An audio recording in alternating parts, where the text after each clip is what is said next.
ایک خوبصورت سے جنگل میں ایک مینو چڑیا رہتی تھی۔ مینو چڑیا بہت ہی خوبصورت تھی، لیکن مینو چڑیا اچانک بہت بیمار ہو جاتی ہے۔ دانا ڈھونڈنا تو دور، وہ تو اب اٹھ بھی نہیں پا رہی تھی۔ مینو چڑیا کی بہن کومل چڑیا اس کے پاس آتی ہے اور کومل چڑیا کہتی ہے، ارے کیا بات ہے میری پیاری بہن، ایسے کیوں بیٹھی ہو؟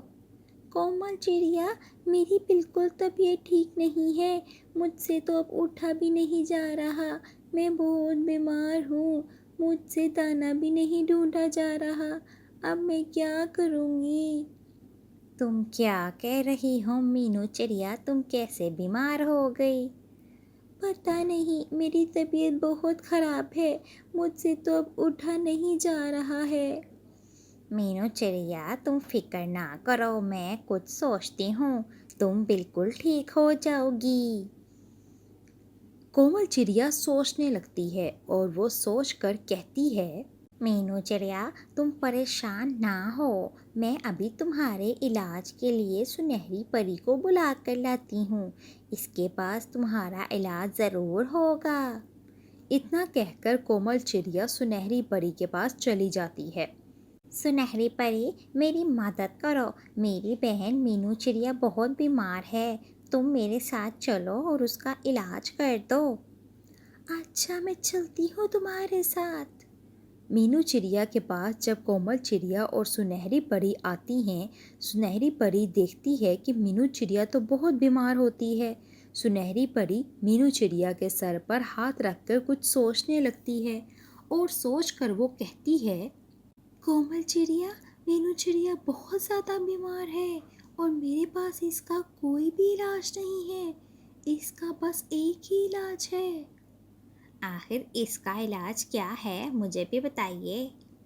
اس جنگل سے دور ایک پیلے پھولوں والا باغ ہے، تمہیں وہ پھول لانے ہوں گے اور مینو چڑیا کو کھلانے ہوں گے، اسی سے مینو چڑیا کی طبیعت ٹھیک ہو سکتی ہے۔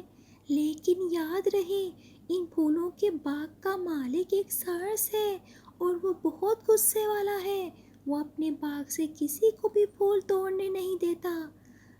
پہلے بھی کئی پکشیوں نے ایسا کیا اور پھول توڑے، جس کے بعد سارس نے ان کے ساتھ بہت برا کیا، اسی لیے تمہیں بہت احتیاط سے وہ پھول لانے ہیں۔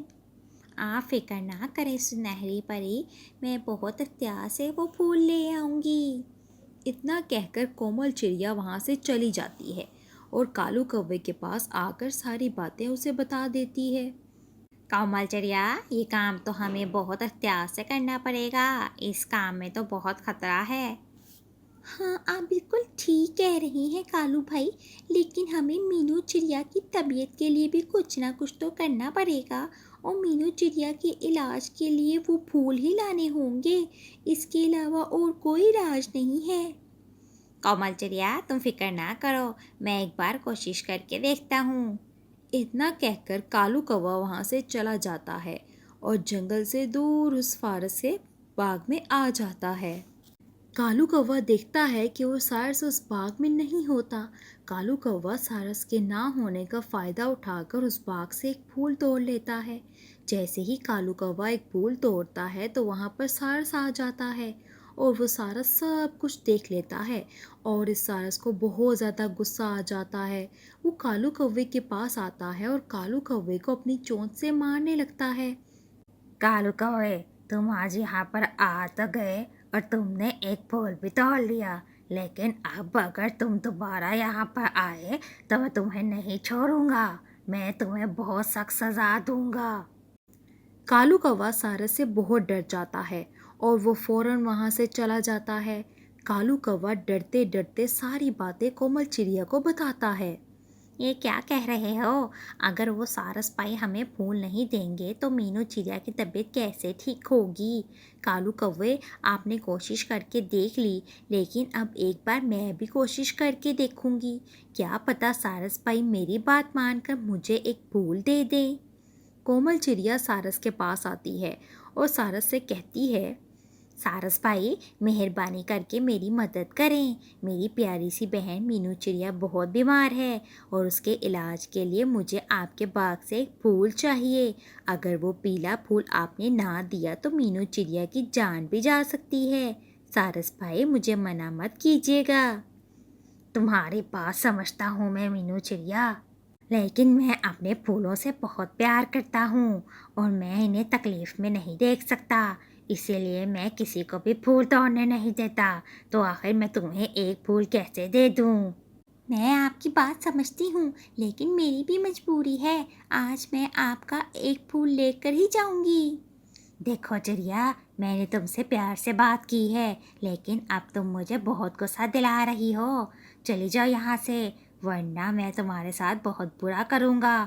تم ایک چڑیا ہو اور میں چڑیا کی بہت عزت کرتا ہوں، مجھے مجبور مت کرو کہ میں تمہارے ساتھ زبردستی کروں، میں تمہیں اپنا پھول توڑنے نہیں دوں گا۔ ٹھیک ہے سارس بھائی، آپ مجھے پھول مت دیں، لیکن اگر مینو چڑیا کو کچھ ہوا تو میں آپ کو کبھی معاف نہیں کروں گی۔ آپ مینو چڑیا پر ترس نہیں کھاؤ گے تو کل کو آپ پر کون ترس کھائے گا؟ آپ سے بات کرنا ہی فضول ہے، میں جا رہی ہوں۔ کچھ دن گزر جاتے ہیں، مینو چڑیا کی طبیعت دن بدن خراب ہوتی جا رہی تھی۔ مینو چڑیا کی طبیعت کی وجہ سے کومل چڑیا بہت فکر مند رہتی تھی، لیکن وہ بیچاری کرے تو کیا کرے؟ وہ پیلے پھولوں کے علاوہ مینو چڑیا کا کوئی بھی علاج نہیں تھا، اور دوسری طرف سارس کا ایک بچہ ہوتا ہے، وہ بہت بیمار ہو جاتا ہے۔ سارس کے بچے نے کھانا پینا چھوڑ دیا ہوتا ہے، جس کی وجہ سے سارس بہت پریشان ہو جاتا ہے۔ سارس فوراً سنہری پری کے پاس جاتا ہے اور کہتا ہے اور اسے اپنے بچے کی بیماری کے بارے میں بتاتا ہے۔ سنہری پری یہ سب سن کر کہتی ہے، مینو چڑیا کو بھی یہی بیماری ہوئی ہے اور تمہارے بچے کا بھی یہی علاج ہے کہ تم اسے ایک پیلا پھول کھلا دو، تمہارا بچہ بالکل ٹھیک ہو جائے گا۔ سنہری پری کی بات سن کر سارس فوراً اپنے باغ میں آ جاتا ہے اور وہ سوچتا ہے، مجھے تو اس پیلے پھول کو ڈھونڈنے کی ضرورت ہی نہیں، میں کتنا خوش نصیب ہوں کہ میرے پاس کتنے پھولے پھول ہیں، میں جلدی سے اپنے بچے کو یہ پیلا پھول کھلا دیتا ہوں تاکہ میرا بچہ بالکل ٹھیک ہو جائے اور وہ سب کچھ کھانے پینے لگ جائے۔